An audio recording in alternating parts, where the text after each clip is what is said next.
When reality seems too difficult for us to face, we retreat behind defensive mechanisms.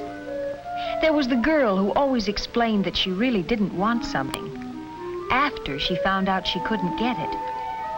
She was two-faced. Her defense mechanism was rationalization. Remember the boy who failed to make the team?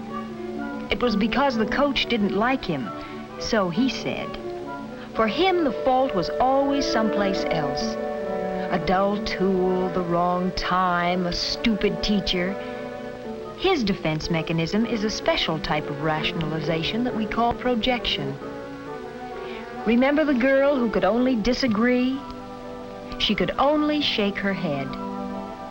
Her defense mechanism was negativism. All of us are guilty of defensive mechanisms to some degree at some time. Knowing their dangers, we have a better chance to guard against them. When these poor defenses slip, and they always do, and we're face to face with hard reality again, we have other means of getting away. Remember the boy who couldn't dance, but who always brought a pint to the party? He was trying to escape from a sense of his own inadequacy. The next morning, he'd have a hangover, and he still couldn't dance. She was a daydreamer. She could dream that she was the most beautiful woman in the world. Time and time again, she could return to it, getting more beautiful with each dream. But every time she woke up, she was face to face with her own face. He identified himself with a welterweight champion. Every fight the champ won, he won. Every punch the champ took, he took. And he could take it. His escape mechanism was identification with somebody else. She thought that if you pretended a thing wasn't there, it might go away. If you pretended something hadn't happened, maybe it hadn't. If you hid the truth away, maybe it would turn out to be a lie. Her escape mechanism was suppression. He saw illness as a way out. A back way, true, but a way. When it was time to bring in the wood, his legs pained him. When the snow fell, something went wrong with his arm. And he loved the attention he got. His escape mechanism was malingering. The Army calls it gold bricking. Too many of us refuse to face reality. Too many of us try to escape our duties and identities, our faces and our families. But all these things remain. All the realities remain whenever we leave our dreams and return to the real world.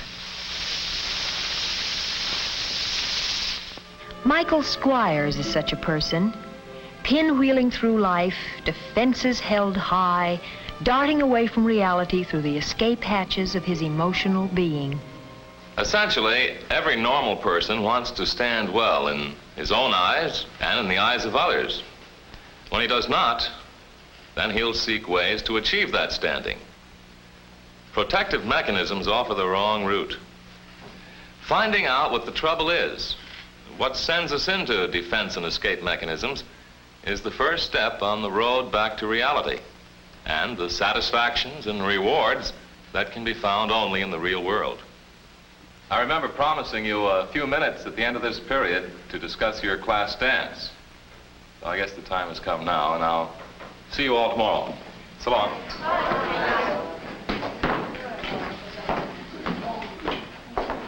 Okay, little attention, please. Okay, now we got just about everything set. The dance will be the first week in October, Friday night. We've got Jimmy Barron and his boys for the music. But we're gonna have to pay him extra if it goes past midnight. Okay? All right, now look, let's get to the committees. As I'm chairman of the entertainment program, I'll assign you to various committees. But if you're not satisfied, you can overrule me. Is that okay? Okay. All right, let's start with the decoration committee. Sandra? Helen? All right. Paul? Mike?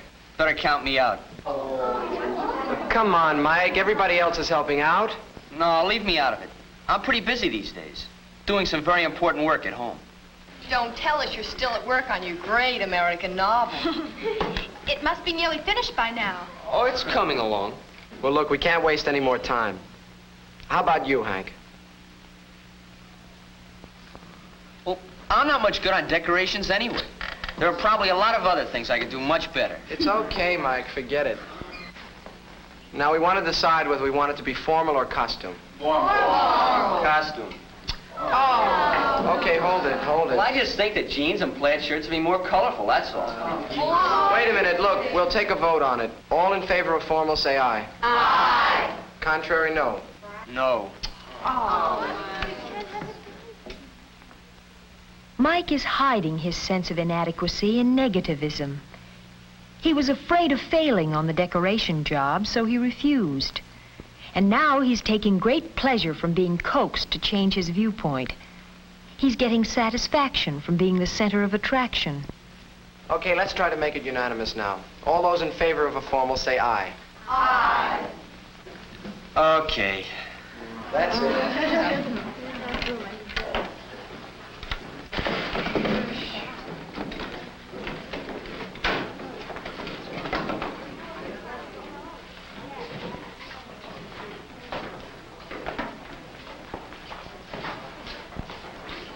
He always manages to make it tough.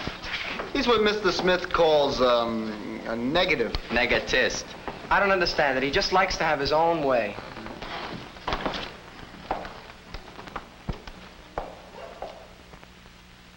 At home that night, Mike slips into another phase of his defense mechanism, that of rationalization. For some reason, he claims to be totally uninterested in the dance.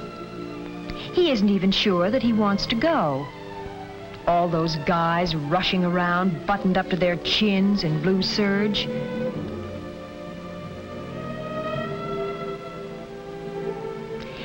Let's see. Mike doesn't want a new suit, and he probably implies that the music at such dances is never any good anyway. His sister suggests that probably none of the girls would dance with him. Girls. Just having Harriet around the house is all the girls Mike can stomach. Or so he claims. Girls are stupid and silly.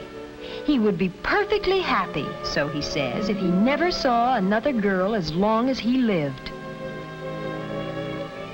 His sister has her own ideas on the subject. Sour grapes. Mike is finding out that no real defense against the hard realities of life can be found in negativism and rationalization. Face-saving, self-justification, deception. Why? Disappointment, discouragement, a sense of failure. Why? Insecurity, a lack of confidence, a feeling of inferiority. Why? Why? There are all kinds of reasons for such things, and there could be all kinds of results from them. Mike had many of his own reasons, and he had his own results. In some cases, Mike had taken little experiences, little things, and buried them deep within himself, carefully suppressed and kept from the healing light of day.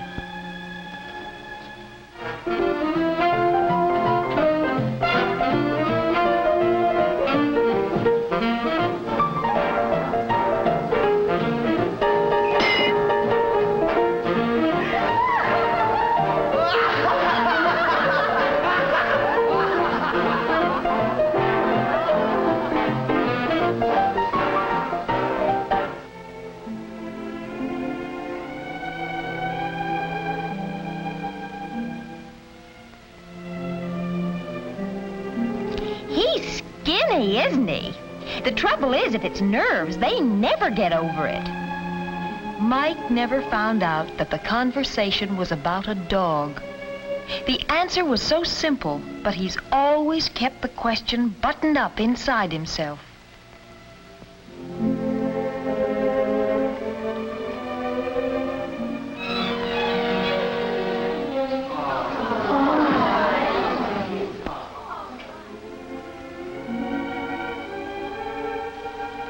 Protective mechanisms offer the wrong route.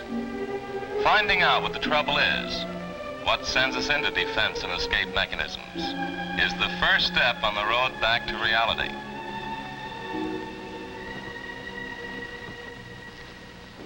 If we can pour out our troubles and unhappiness to a sympathetic friend or a member of the family, well, then we can avoid keeping such things tied up in ourselves. Well, that's all for today.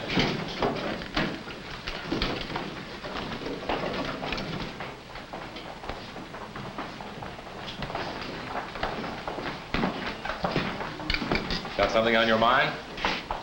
Well, the best place to get things on your mind is off. That may not be good English, but it makes good sense. I guess I haven't been making good sense.